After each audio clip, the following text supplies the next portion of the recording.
Et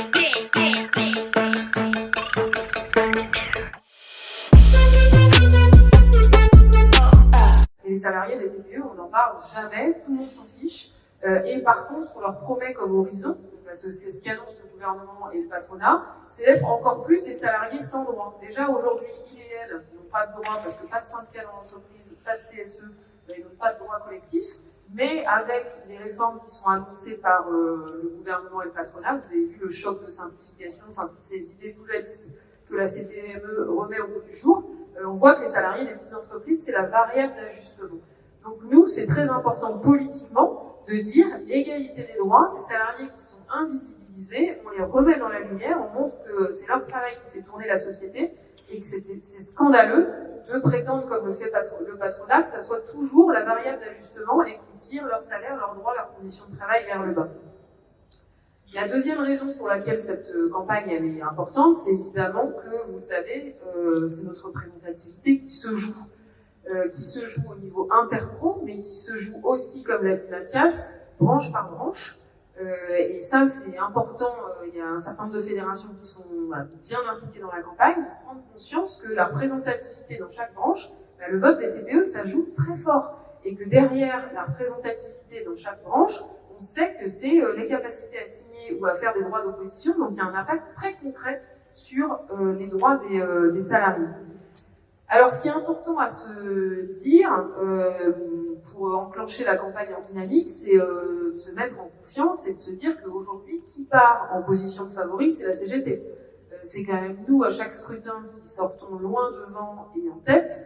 Et là, au vu du contexte, on part avec un avantage supplémentaire, celui de la mobilisation contre la réforme des retraites, où on a été en pôle position, un syndicalisme qui a repris des couleurs. Quand on regarde dans les études d'opinion, on n'a jamais été aussi élevé en adhésion et en sympathie par les salariés. Et donc là, le but, c'est de transformer cette sympathie dans les urnes et de réussir à ce que ça se traduise par un vote CGT.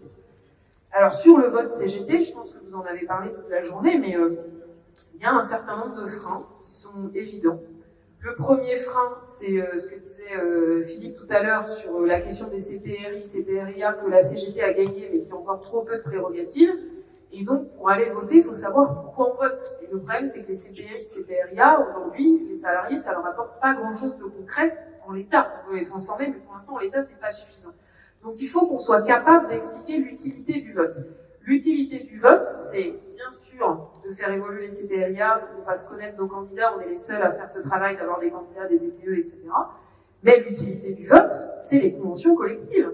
C'est ce qui se passe dans les négociations de branche. Et là, pour les salariés de TPE, c'est hyper concret parce que leur seul droit, c'est les droits de branche. Les grandes entreprises, il y a toute la négociation d'entreprise, mais les salariés des TPE, à part la branche, ils n'ont rien. Donc là, c'est très important de faire connaître les droits et garanties collectives que la CGT, elle gagne dans les branches, ce qu'elle voudrait en plus. Ça motive pour aller voter.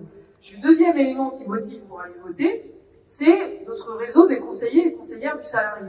Quand on est salarié en TPE, on est seul, on n'a pas d'organisation syndicale dans la boîte, et donc quand il y a un problème face au patron, on n'a personne pour se défendre.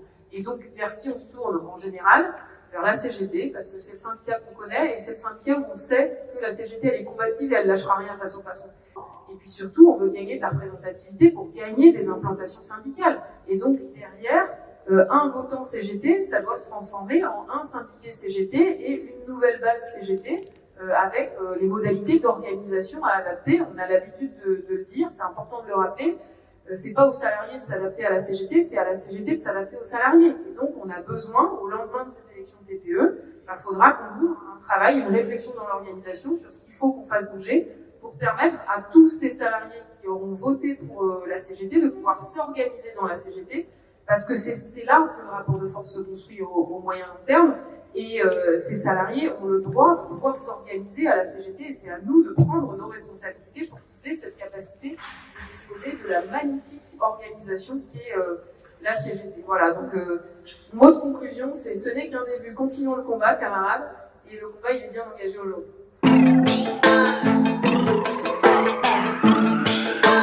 Here we go again. Yeah.